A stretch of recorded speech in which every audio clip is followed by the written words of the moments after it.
And that's one of the things that I admired about you too when we finally had that conversation of you. So a couple of things here for the audience to remember, like, because she did that work, she was able to reset new boundaries that allowed us to have healthy conversations that then enabled me, because then I was able to put some strategies in for success with the organization, because had she not mentioned that, I would have went going down the same path, and then we could have end up having a bad relationship, because now I'm burning her out in a way that's not useful and integrative and in respect to who she is as a person. And then we start having these issues as we start to try to communicate with each other and grow the organization.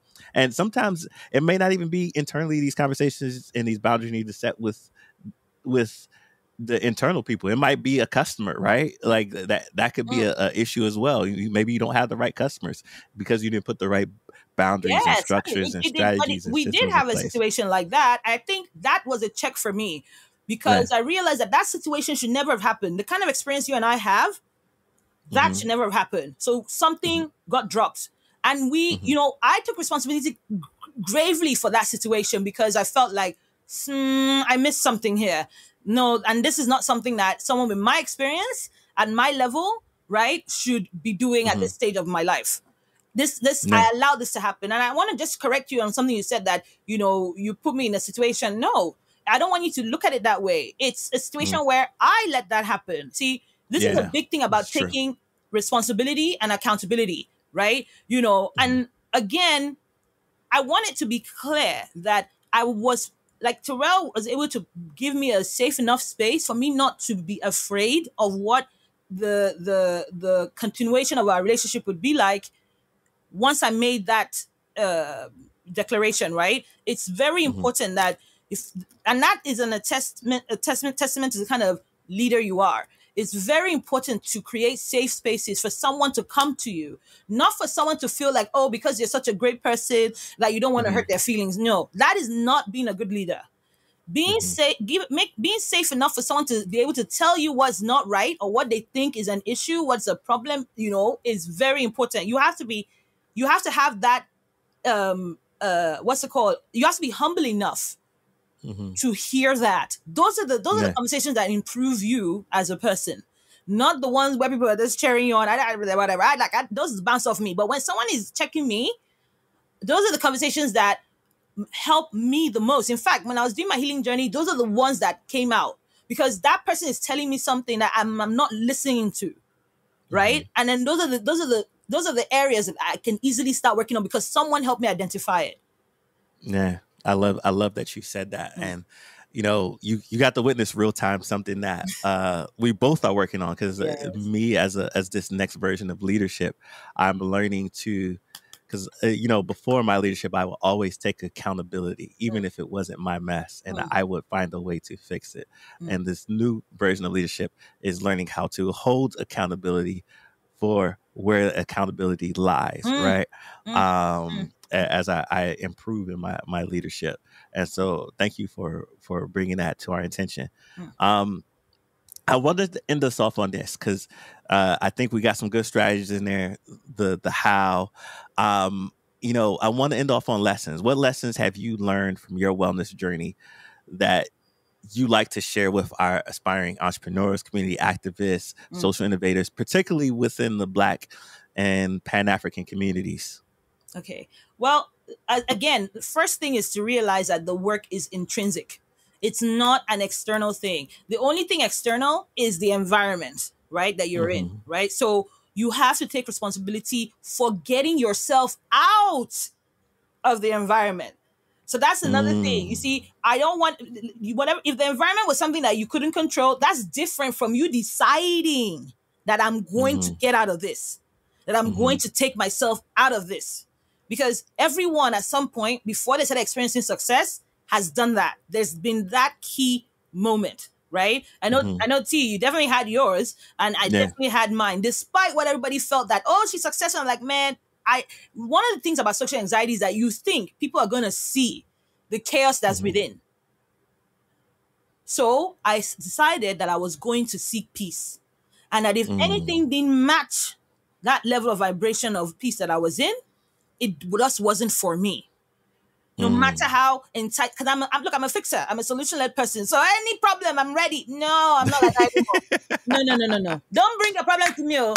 It's not, you can call me and I'm like, oh, I know someone that will be happy to do this. See, I've gotten to Yeah. that point now. It's not my problem. Especially if it's someone that consistently likes digging their own hole. Because then you can't take, sorry to say, but you can't take Tylenol or Panadol for someone else's headache. So, why make it yours? Do you see what I'm saying? So these are boundaries you need to set. You need to build your own garden. If someone needs help, give them an apple, give them a seed.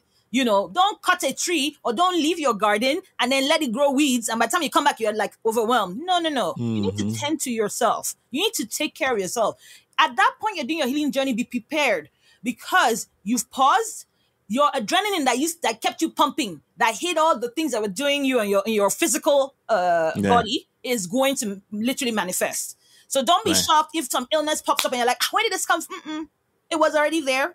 But you fueled yourself with a toxin, that made you think that something was wrong. So in that time, you don't think that you need to go back to that grind. No, you need to make sure you figure out what's going on with you in your body. We have all these diseases nowadays, and we think they just came out from nowhere. No, these are the behaviors and toxicity and traumas manifesting now in your body. So you need to start thinking about your healing more than anything. You need to heal a trauma. Don't think that you buried it and it's gone. No, it's there dealing with something else in your body. Like for me, I had something going on with my neck, and it was like I have held my tongue for so long, which is why my face is like plasticine. It literally reflects what I really want to say. And it takes someone who is not being like egotistical to be like, hey, Shola, you know what? I saw your reaction when this and this was said. What do you think? And don't do it. If you're not ready to hear what I want to say, don't ask me that question in public. if you're not ready, but if you are, if you're ready, just be prepared. It's not going to be pretty. If my face went, no, like it's going to be like, okay. And then I will say what I need to say, and then I will make a suggestion, but I will say what I need to say. I'm not making the suggestion. So, but the healing part was my journey, right? The way I did mine, I've not shared how. It's something that, as you know, I'm writing a new book. My wellness, like found her harmony, and it's really about that wellness part. And fortunately for me, it got inspired how it actually starts and build it just recently. The key things I would say would be, you think about raising your vibrations, right? Think about yourself as, like a sound wave of some kind. And when something good comes into it, it disrupts it, right? There needs to be a baseline. When something bad comes into it, it goes low, right? But and it's so hard to climb back up, right? And even when you go super high, when you get so excited, you feel some kind, like a type of way coming back down to your baseline. You need to lift your baseline up. I love that. Right? Lift your baseline up, ladies and gentlemen. Lift your baseline. Raise your vibrations. Yes. Why you think we are so soulful as a people? And we dance around. Our vibrations are too high. We have to raise the vibration. Yes, we do. I want to recap some of the things you said, because that was all spot on. Like when Shola says, prioritize yourself, prioritize your well-being. And it's not just about your physical health. It's also your mental and emotional wellness. Something I want to add into is, create a supportive work environment, avoid those toxic work cultures, and don't be afraid to set those boundaries. One thing that this is strictly for those entrepreneurs out there. I don't know, maybe some people who are in social innovation space, they can do this too. But something you had talked about before we hit record was a 3-day work week, which I think could be incredibly effective. Could you tell the people about what that is? Yes. And how you've been able to implement it? Yes, I have a 3-day work week. And it's not something I started immediately. I actually started with the 4-day work week and then moved to the 3-day work week. The funny thing is that I do more. I have more impact.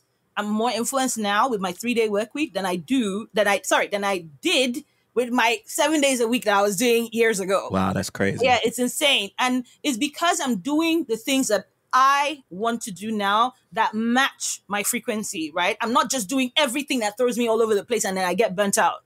And that means because I know I have a limited time to work, I am so intentional. I'm very, very stingy about what I do with those hours that I work. Very, very intentional. Then I have 4 breaks a year, 4. And they're designed specifically so that burnout coming, I need to take that break. And if you see my calendar, you literally, like now it's even changed. Before I'm like, oh, I'll look at the email when I come back. I'm like, nope, I am going to be away from XYZ to XYZ. Please send the email again because I will not be reading what you have sent before. Guy, that's not gonna happen. I don't care. Like, if you get offended by that, then you shouldn't be writing me an email in the first place. So yes, it's true. Like, what's the point? My birthday is another break I take because mine is bang in the middle of the year. June 15th. So I take a break then. Then I take summer off so I can spend time with my daughter because that's a long holiday and for her to prep for the next year. So there's a lot of things there that you know what? If you can design the kind of life you want earlier, right? And be intentional. Don't say I want to retire and then that's you're gonna do what everybody is doing. This is what I want my life to look like. Any decision that you make that takes you further away from what you want your life to look like, that's on you. Yeah. See, you need to understand that. I had to do that. And I'm like, man, because I took that gig, that's what did this to me. So you have to start thinking like that. Like, man, there was a job that would have paid me less, but you know what? I would have had more time to do X, Y. You have to start thinking like that. Stop basing your decisions on your lack. Based on your decisions on the way you want to feel. So I wanted peace, not just happiness or peace. You can be happy with no peace. Peace is just like a still water, right? Yeah. It's just like, think of the scenery of like a lovely river, trees, mountains in the view, the clouds there and everything. Not one where there's lightning about to hit here, the clouds are dark here, or, there's a tornado over there. No. You want peace. And don't invite it into your space. You can literally create that kind of, with boundaries, create that kind of invisible bubble around yourself. And also, don't put yourself in environments or in situations that would attract toxic, results. It's very important. And the thing is, we have this amazing gift, free will. Why are you choosing to do something? Is it because your group of friends are doing it too? Then you need to rethink your group of friends. So, raising your vibrations is important. Low vibes. You need to check yourself on what low vibes are. You need to list them and you need to make sure you keep yourself balanced when you understand what that is. Practice of release. You must in the Black community, we have this saying that you need to check yourself before you wreck yourself. Oh, yeah. Right? Exactly. Man, like, Nigeria, like, see yourself. You're doing yourself. The way we always say, and then, always making sure that you release. Practicing release is important. Now, what I'm about to say might ruffle some feathers. People say forgive and forget. Let's be real. You don't forget, Jack. You can forgive. But I believe that forget part was probably added by people that wanted you to, who are the ones doing the worst things to people, wanting you to forget so they can continue doing what they're doing. No. Yeah. You must release. Release is the key.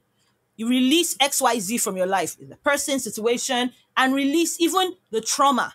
Releasing trauma is very, very, very, very intentional, right? Because you may have forgotten that person. The person might not even be alive, but what they've done to you is still there. It's still left a scar. You need to release that. You need to be in a specific state of mind to be able to do, because you actually feel it going. Release, it's like, do it in a peaceful space and just release that thing. I'm telling you, man, like it's a really powerful thing that you can do. Then you need to start learning how to be intentional. Is like manifesting, affirming what's for you, and doing what you need to do, right? To like cement that. For me, it's prayers, but whatever way you guys do yours is the best things. Manifestations, they work, and affirming your truth. Affirming your truth, releasing. This is invaluable advice. Like, exactly. I didn't even think about that. So I'm going to add that to my list. How do you specifically stay healthy and manage stress? Is it mindfulness practices, regular exercise, spending quality time with family? What are your... This is funny. The last thing I was going to say was maintenance. How you choose to maintain it. So I realized that even now, bro, I really struggle to listen to mainstream music, watch certain programs, because those things feed all this stuff that's going on with you. So I go to bed earlier now. Like, sleep is my friend. Like, I'm in bed by 8 p.m. folks. Like Hmm. literally, you know, How do you do that? 8 p.m. Literally? yeah, Like literally seriously? 8. I'm like, that's like anyone is texting me at like 10. I literally respond the next day because like the only time, or because I know some people who are monitoring me on monitoring spirits on social media and stuff. I go, look, I'm over 40 now. My bladder is not the same. So I jog to the bathroom like four times and I drink Ah. so much. In summer, I drink so much water. Like I drink like 264 ounces, like Yeah. minimum a day. So you know that that's not going anywhere unless I want swollen feet. Is going to the Yeah. bathroom at night. So Yeah. like 4 times I would go, and then yes, I still have a bad habit. The other habit I had was leaving my phone, right? Uh-huh. You know, in a different room. You know, like being off of social media. Like I no longer have Facebook. Sorry, Zuckerberg, but I don't have Facebook anymore. I'm trying to limit my. Wait, why is that a bad habit? Well, for To leave me, your phone in a different room? no. I'm talking about like like when I have my phone next to me and I'm checking it on Oh, things. gotcha. Yeah. So to go back to sleep, you know. Yeah. So I had to decide, like, look, you know what? I need to leave my phone. And then I have no tech kind of day. It's Saturday. Hmm. No, like I don't touch my computer. Sometimes I even leave my phone at home. So if you've called me on Saturday, please don't be upset. But it's an intentional thing I'm doing. You know, I'm now moving it to Sunday as well because Saturday is my Sabbath, and Sunday I'll start looking into work and what I'm going to be doing. And then I have my other 2 days off during the week that I can catch up on so I don't get burnt out. I know, phew, I have this day coming up so I can chill. I've learned how to not move with the same pace as the rest of the world. And Yeah. I make sure that I intentionally state it to people when they meet me, like, hey, these are the only days available. In fact, if you've seen my calendar, you will notice that the way it looks there, it looks like she doesn't have time. Like, no, those times are set. And I don't do more than 3 minutes a day. My brain can't function beyond that. Like that's too much information. And then I'll Yeah. now be dead and like, you know, be like completely like a mummy by 4 Yeah. p.m. No, that's not good for my daughter. So I make sure that everything I'm doing is done by 2. You know, I've like, I'm very strict now, right? Like it's like a regiment. It looks chillo, but it's designed intentionally that way, right? You Yeah. know, then I have a system in the morning. I do my maps in the morning. So maps are my manifestation, affirmation, and prayers in the morning. Then in the afternoon, I do sound healing, so to cleanse like Mhm. whatever I need to. Then Yeah. at night as well, I listen to certain frequencies that keeps me in a certain place. You know, so if I've had a very off conversation, you know, like at work or something, guess what I'm doing quickly? Yeah, one of those Mhm. sounds are coming up to play on either from YouTube. If you don't have Spotify or any of those paid streaming services, use YouTube. There's lots of free stuff there that you can listen to. So I'm intentional about feeding myself the medicine that I need to be this way. Exercise is part of it. So I'm a Pilates freak. You know, of course, I hurt my shoulder doing skydiving last year. So I've had to look at other ways for being healthy. Also, food. Like I was just telling Yeah. you earlier that I do like like only like detox for 3 days. No cooked food or meat or protein. In fact, when I start introducing those things, I start feeling heavier. So I'm like, oh, okay. To the point where I'm like, okay, I'll eat fish more times than meats, turkey more. Just I'm making very, very intentional things. Like, when someone offers me something I know I can't eat, I'm like, no, I don't eat that, but I'll take this. I fast as well every day, noon. I don't eat before noon. I'll have a cup of coffee or tea, and then in between that time, so I don't go and pass out. And then like I don't eat after 6 p.m. So if you're inviting me to dinner, sorry, it's only going to be lunch. So, but those kind of things I'm doing intentionally, and then I'm not apologetic. Even though I'm saying sorry is like as a joke, but I'm not apologetic for making those choices. In fact, when Mhm. I do things outside my system and something bad happens, literally I can say, Shala, why now? It wasn't worth it. It wasn't worth it. So I have conversations with myself now that allow me to maintain it, and I journal. So when I'm struggling with an emotion of some kind or something, I go and write it down. Then when I read what I've written, I'm thinking, Shola. I literally check myself. So, before I used to need an accountability partner, and I want to thank you, bro, because at some point you were that for me, but it was one of the things I think I remember telling you last year was I need to be able to do this for myself. Like, I don't want to become so dependent that when you're not there, I don't know what to do. So it's very important that you become that person you wish you needed. You become your own Mm. hero. And that's like Mm. where I like to wrap this all up. Like my purpose of starting this journey was to heal my soul. And Yeah. it did not take any external means at all. I had to dig deep within myself. It's intrinsic, and own all my ways, the good, Yeah. the bad, Yeah. and the ugly. Yeah. And it's all needed. It's all needed. Yes. You gave us, and thank you for, coming on, being vulnerable to share all this. And I know there's more things coming out of this book. I can't wait for the speaking tour because there's so many people who need this. So sis, thank you for sharing your journey and insights with us. For now, until the book comes and all that stuff, where can everybody kind of connect with you and learn more about your work and your wellness journey and get Well, tips and info and so yeah. forth? Follow me on Instagram. Like, I don't post much on my page, but if you follow my stories, I'm sure, like, bro, you've seen it. It's so Yeah. healing. It's all about, like, that process I'm going through. In fact, my algorithm has completely changed now on Instagram. Those are the only things that come up, so I just repost them. So follow those pages too. I plan on sharing publicly, and I can actually do it on our blog post for this episode, like the playlist that I've put together and that Okay. I've found that help me with, with healing frequencies and stuff. I can share that with you all. And then, I just said you all, not y'all yet, but you all. And then, I'm going to have so much fun back in England. People wondering, what are you saying? Anyway, then, finally, TikTok as well is a place where I repost things that are very helpful. Some of them are like, way out there, but, I'm of the school where I always have an open mind to examine other things. Especially, look, if you're not happy, it means what you're feeding yourself, everything, the people you hang around with, what you do every day, all of that is what's making you sick. So if you want a different life, it cannot be doing the same thing every day that you did before. You must you must embrace change. If you're afraid of change, then you're stuck. But if you're open to embracing the new, right, and becoming anew, right, is important. Like for me, I like if anyone is asking me about what I'm doing now, I say, look, don't bother because by next year it's going to be completely different. I'm intentionally making moves for the next phase of my life, right? And I've always been a fan of change. I feel sorry for my child because she's quite a regimented person, but I realized that.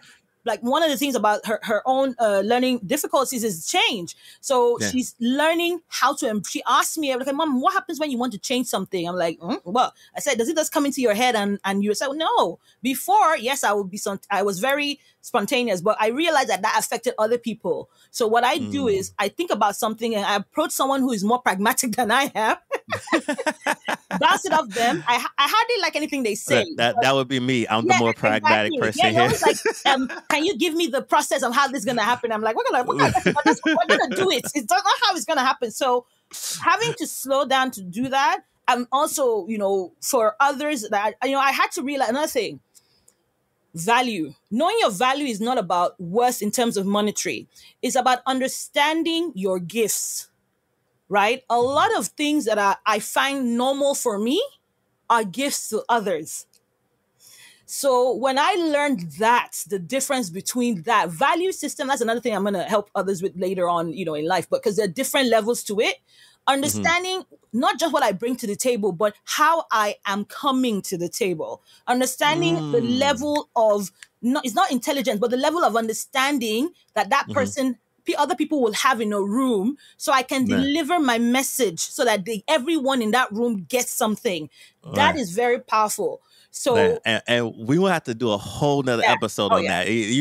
So we won't get into it, but like, yes, we have to do a whole episode on that. And because I also want people to understand, sometimes your value and knowing your value and how you perceive that value, you'll start to learn to go where you're appreciated and not just where you're tolerated. I love it. Well, it's been a pleasure. And for those of you who still wonder about her other things, you can always connect with her on LinkedIn. High Gear, I think it's coming up to a wrap, but you can learn about the High Gear journey, keeping it clean, global, all that stuff. Lastly, don't forget to subscribe to Rise Urban Nation for more inspiring stories and invaluable insights. Thank you for tuning in, and we're going to see you on the next time. Bye.